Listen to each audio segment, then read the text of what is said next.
Hi, my name is Ansara Piebenga, and I'm a board member at Transplant Families. And my younger daughter had a combined kidney and liver transplant 16 years ago, and she faced EBV and BK virus complications in her post-transplant life. So that's why this particular session coming up is very interesting to me. It's called Eliminating CMV, EBV, and BK as post-transplant complications. And I am delighted to introduce today Dr. Taylor Heald-Sargent, who is currently an assistant professor in pediatric infectious diseases at Ann and Robert H. Lurie Children's Hospital. She has a clinical focus on children undergoing transplants and with a research focus on prevention, monitoring, and treatment of viral infections in transplant recipients. Dr. Heald-Sargent is part of Transplant Families Medical Advisory Council, and she's also on our conference planning committee. Welcome, Dr. Heald-Sargent. And we also have Dr. Priya Verghese, and she is the division head of pediatric nephrology at Ann and Robert H. Lurie Children's Hospital, as well as a professor of pediatrics at Northwestern University, the Feinberg School of Medicine in Chicago. She's an active participant in the nephrology program community, and we are so happy to have her here with us today discussing these viral post-transplant complications. Welcome, Dr. Verghese. And with that, I will pass it over to Dr. Heald-Sargent. For that kind introduction. And so today we're going to be talking to you about those viral infections after transplant. Something that we thought would be appropriate is to call them transformers or viruses in disguise for the theme of our talk.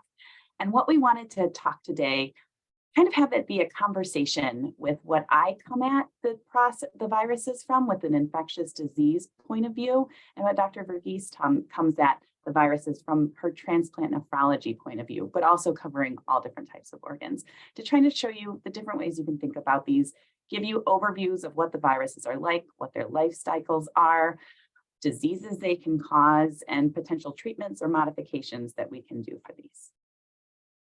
So the three viruses, like was mentioned in the introduction, that we're going to be covering today: cytomegalovirus, or usually referred to as CMV, Epstein-Barr virus, or EBV, and BK virus, which is just BK, has initials already for us. So CMV and EBV are both herpes viruses, and so they're kind of like cousins. You've probably also heard of just herpes simplex virus or herpes. That's also a herpes virus, or the chickenpox virus. They're all cousins, but in this talk, we're going to focus on CMV and EBV. And then there's also the BK virus, which is a little bit different. It's called a polyomavirus. But one thing that these guys all share in common is that they all hide. They're disguised in the body, even in healthy people. So usually these viruses hide in various parts of the body, sometimes all over the body, after people get infected with them. And usually infection is young in life. So typically it's when people are infants. Most of us in the audience have probably already been infected with these, and we have no idea. It's just living in our body, hanging out. And it's hanging out because our immune system is monitoring for it. So our immune system is able to keep these viruses hidden. It's able to keep them under control and prevent them from causing disease. But in a case such as transplant, when you reduce that immune system, sometimes these viruses can reactivate or transform into their active fighting forms, making more virus and causing some damage along the way. So that's the general things that they have in common. But now I want to go through a little bit about each virus on its own. So the first, CMV, or cytomegalovirus. And I promise I try not to put too many technical slides in here. This is my one cell picture. But what it is, it just shows how after a virus infects the cells, it can hide out inside that cell. And that's what those green squiggly lines kind of are in the cell nucleus. And it's just hiding there, and it's like the transformer before it emerges. But when it's able to emerge, we call it reactivate. So it goes from latency to reactivation, in case you come across those terms. And we can tell if a patient has seen these viruses and has that infection and that latent virus by looking if they have already had an immune response to it, by looking for antibody levels. And that's another term where we call their serostatus. And if a patient's been exposed, it would be seropositive. Now, this virus, CMV, it typically, once someone's been infected and if they're actively making virus, it can be shed or the virus can be spread through urine or saliva. So if you think about, a lot of toddlers get CMV, and then actually you can get it from their urine. And then patients that are at high risk after transplant, we try to keep it hidden and in that latent, non-transformed form by using certain antiviral medicines immediately after transplant when their immune system is the most wiped out. But despite our best efforts, sometimes it does reactivate. And if it does, and it transforms into that disease-causing form, it can cause many different types of diseases throughout the body. It can cause direct impacts on certain organs and also indirect impacts on different parts. We do, however, have direct therapies that we can use that can target this virus specifically, as well as some other herpes viruses. But for CMV, we often will use ganciclovir, or the oral version, valganciclovir. Historically, foscarnet and cidofovir are some other medications that we often use, but those can come with some toxicities. And then newer to the scene, there are some things called letermovir and maribavir. And basically, we have a whole armamentarium to try to combat this virus. And hopefully in the future, there are these things called T cells that are, T cells are immune cells, but there are T cells that we're genetically modifying to be able to fight these CMVs, infected cells. So there's lots of different things that we can do when we see someone has a disease. But now I'm going to pass it back over to Dr. Verghese, and she's going to talk about what she does and what she thinks about, makes her think about this disease or her considerations for treatment. Thank you, Dr. Heald-Sargent. So the question that I thought would be of most interest to you, those of you who've had transplants, and for your families is, how do you know whether or not you've had CMV? And the truth is that it can present in a variety of different ways. So first off, you may have symptoms like malaise or fever. When you have those feelings of fatigue, they can be vague and they may not be clear on what's going on. So it's really important that you talk to your physician if you feel like there's something out of the ordinary with your energy level or how much you can keep up with your friends at school, even with your day-to-day activities. CMV can also present with diarrhea. You could present with abdominal pain and symptoms related to infection of your large intestine, or what we call CMV colitis. And then CMV could present with a variety of other organ dysfunctions. So you might have a suppression of your bone marrow. You could have a low white count. Your white cells are really important cells because that's your army to fight off infection. And CMV kind of dulls your body's bone marrow and prevents it from making all the cells it's supposed to make to keep you safe. In addition, CMV can present with various other organ failures. But the truth is, we often are the ones that find CMV. We're often the ones that tell you that you have CMV based on routine screening labs. That's why oftentimes you'll see us doing a multitude of tests, even though you feel great. It's because we would like to catch it early before you get any of those symptoms at all. Now, if CMV is allowed to go unchecked, not only could it bring about organ failure, but in the good old days, before we had all these terrific medications that Dr. Heald-Sargent described, CMV could even make you die. Today, that doesn't happen anymore because we've got great treatment options. That's why finding it early is so important. So with the new treatments we have, we can even help prevent some of the indirect effects Dr. Heald-Sargent was starting to talk to you about. Like, for example, did you know that you have a higher chance of rejection of your organ when you're infected with CMV? So this is why surveillance of these viruses is really important. Prompt initiation of treatment is really important. Back to you, Taylor. You. So I'm going to move on to the next virus, this cousin of CMV called Epstein-Barr virus, or EBV. Now, some of you guys might have heard of this virus just when you were growing up, because it's also known as what causes mono, or the kissing disease. So although most people catch EBV, get infected with EBV when they're young, some people don't get it until they're older, their teenage years. And it's because it's shed in the saliva. So that's where the kissing disease part of it comes from. Again, similar to CMV, we can tell if you've been infected already by looking at your antibodies or your serostatus. Now, the thing that happens with EBV is it hides out in a type of immune cell called a B cell. And when it reactivates, it can make these B cells multiply, divide, make lots of copies of themselves. And that kind of sounds like basically what cancer is. And it can form a type of cancer, actually. So it can cause these cells to just proliferate, to divide, to expand over and over and out of control. It can get out of control. And that's, again, why we want to try to prevent it from getting out of control. Now, the way we do that is actually not by using any of those antiviral medications. We don't have any direct therapies to target EBV. Again, they're working on some T cells that they're trying to target EBV with, but those aren't available outside of clinical trials yet. So in the meantime, what we can do is we can just try to take out those abnormal cells. And we can do that by physically cutting them out if the cells are growing in, say, your tonsils, or by using medications which kill the B cells. So it doesn't necessarily kill the virus, but it kills all the cells that the virus is hiding and replicating in. Now I'll turn it back over to Dr. Verghese. So again, I thought the thing that you would like to know is, well, how would I know if I have EBV?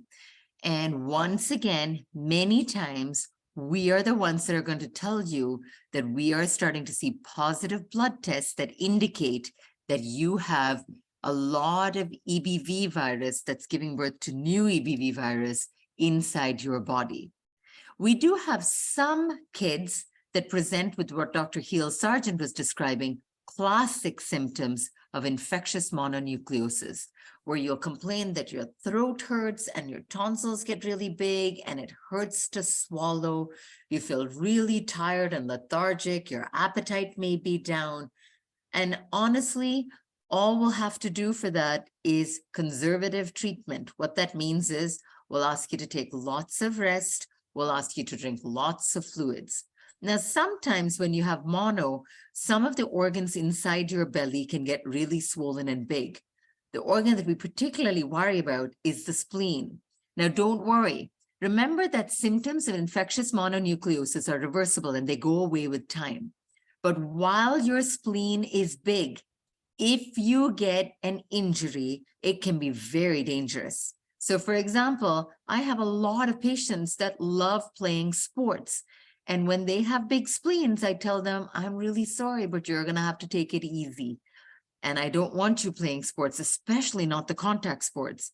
Because if you were playing, say, soccer, and someone kicks that soccer ball right into your belly, and you've got a big spleen, well, you could have lots of bleeding into your abdomen. And we don't want that to happen. Actually, even though I spent all this time talking about infectious mononucleosis, the most common way we see EBV is when we have concern for PTLD. PTLD can present in a variety of different ways. Sometimes we diagnose it because we find that the EBV virus number gets so high that we're worried and we start looking for it. Sometimes kids present with diarrhea. That's actually one of the most common complaints they come with. And obviously, the first thing we all think of is, could this be stomach flu? After all, you are an immunosuppressed patient. Most of you are going to school. Maybe you just picked up a tummy bug. And most of the time, you're right. But sometimes it's something more serious. Sometimes that diarrhea may mean that the EBV is wreaking havoc inside your intestines and causing PTLD. So Dr. Heald-Sargent already said, the PTLD could be as serious as a cancer.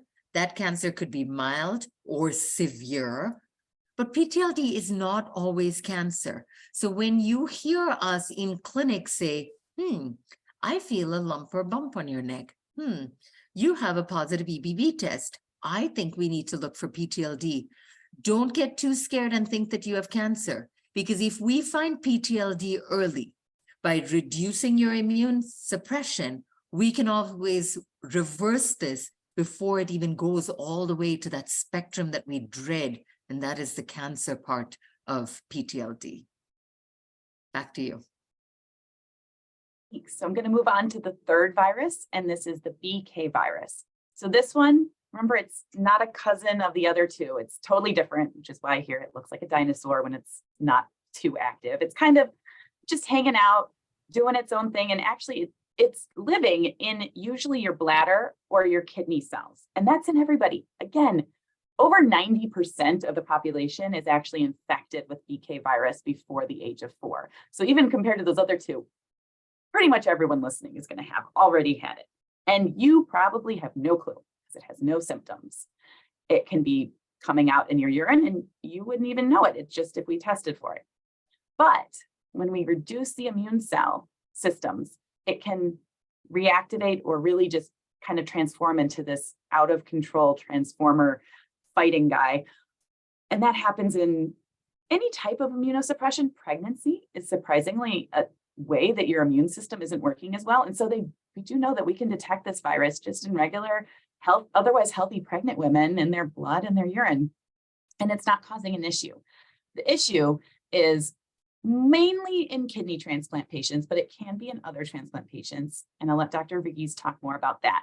But the concern is that if you have enough virus coming out in your urine, half of those patients will, within about a month, have some virus detected in their blood. And then another month, half of those that had it in their blood might have damage start in their kidneys, and especially for kidney transplant patients. And that's what we're really worried about. So you might get a test that comes back and is positive. We might not do anything about it. The only thing that we really can do is reduce your immunosuppression. There aren't any targeted antiviral therapies for this virus. That's not saying that things haven't been tried. There's certainly different things, cidofovir, leflunomide, all these things, fluoroquinolone, sometimes people try, but nothing has been proven in clinical trials to actually stop this virus. It's just trying to let your immune system handle it. Now, Dr. Verghese. Yeah, I agree with Dr. Heald-Sargent. This is one of my least favorite viruses because there is no proven therapy. And it worries me a lot as a transplant doctor because it actually infects your transplant itself. Now, the BK virus is a tricky virus because if you have a bone marrow transplant, it often infects your bladder and it makes you pee bloody urine and you pee clots and your bladder hurts. You get this lower belly pain. That's not often what happens in the kidney transplant world. In the kidney transplant world, what we see happen is that the transplant itself gets infected by the virus. You may not have any symptoms at all, but when we get your labs, your creatinine is higher than we would expect.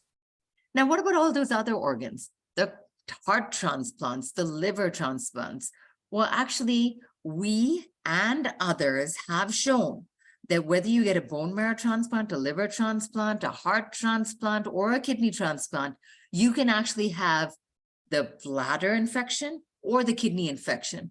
It's just that it's a lot more common to get the kidney infection when you are a kidney transplant patient.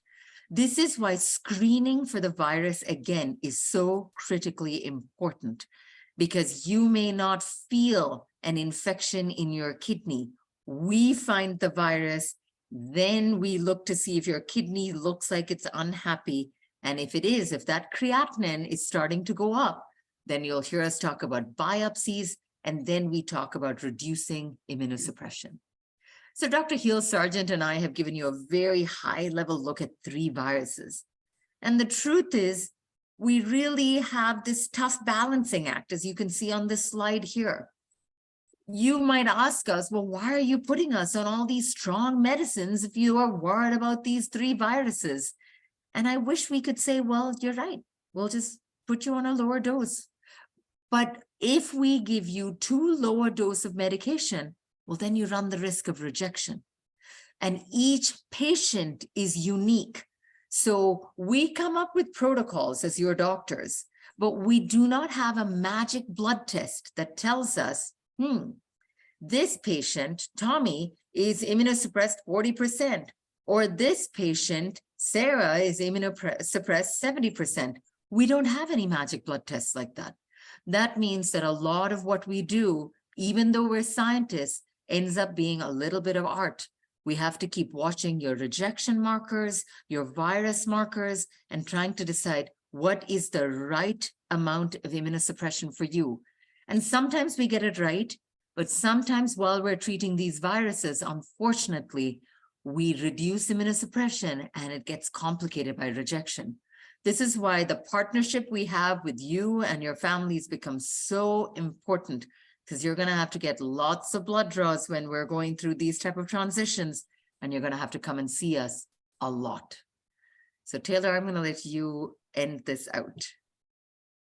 So we've told you a lot, and although it can seem kind of scary that you have these viruses and there might be battles going on and you don't even know about it until we tell you the test results, you can defeat them.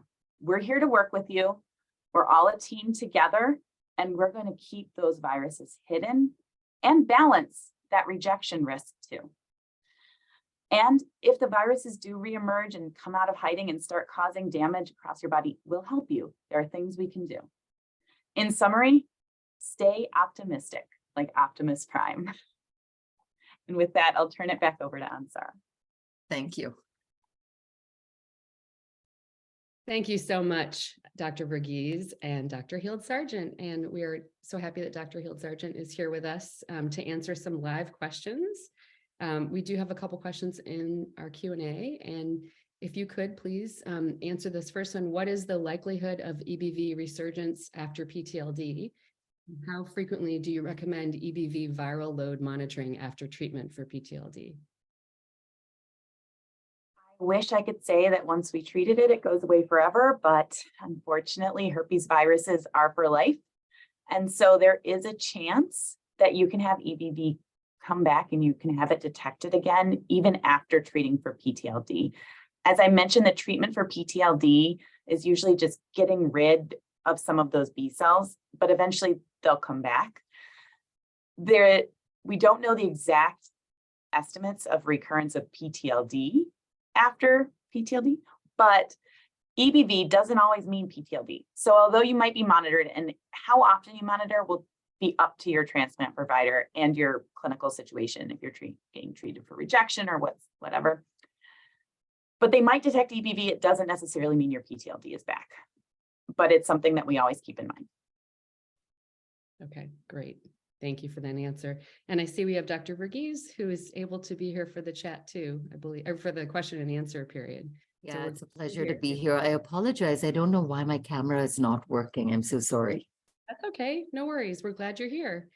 We have a couple more questions here. If the two of you want to decide how to answer these. One is, are all transplant recipients at risk for these viruses forever? I'll handle this one. So the joke is herpes are for life. It's one of the most, nerdy jokes you can have out there, especially around Valentine's Day. So if you've been infected, you are at risk for the rest of your life. It's somewhere hiding inside you. Not everyone is infected, but the majority of people are. And to tell if you've been infected, that's when we look to see if you have antibodies against the virus. But yes, once you've been infected, there's always the chance it could come out of hiding. Okay. You mentioned about CMV being for oftentimes younger children. Is that true? Or is CMV can be at any point in post-transplant life? It's not just for younger patients, right?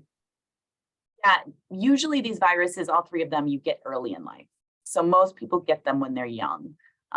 And it's just a cold and nobody cares, except for mono with EBV. And actually CMV can cause mono also a little bit later on. But okay. Majority of people, it's very early in life. Okay, great. Thank you. Maybe Dr. Verghese, you could answer this one. Do all centers screen for these viruses, and how often? Yeah, that's a great question. The majority of pediatric transplant centers now have become aware of how problematic these viruses are. Different organ systems have different thresholds for worry. So for the kidney transplant world, almost all centers screen for CMV, EBV, and BKV. For the other organ systems, the BK virus is not uniformly screened for. Our hospital does, but not all of them do. So that would be an interesting thing for you kids and families to ask your organ transplant specialist to try and establish how often they screen and how they respond to those viruses. Do they partner with their infectious disease colleagues? Those are good questions to ask. Okay, great. Thank you very much. Our next question is, does historical lack of reemergence predict future lack of reemergence? Take this one because this lets me talk about one of my favorite new areas of research, which is looking at the cellular immunity. So the way we look to see if you've had the virus is right now is by antibodies, but there are new assays coming out where we actually look to see if T cells respond to viruses. And so that just highlights how complex the immune system and the control of these viruses are. So if you haven't had the virus come out of hiding, that probably means that you have an immune system that's doing a good job of keeping it in check. And it probably means that you both have the antibodies that are keeping it in check, but also those T cells that we know are really important. So your cellular mediated immunity. So that's a good sign that it's probably working well. Now, if you get an intense round of immunosuppression for something like rejection, or if you're a stem cell like GVHD, that might knock down that immunity, especially that cellular mediated immunity. And when that happens, the virus could reemerge.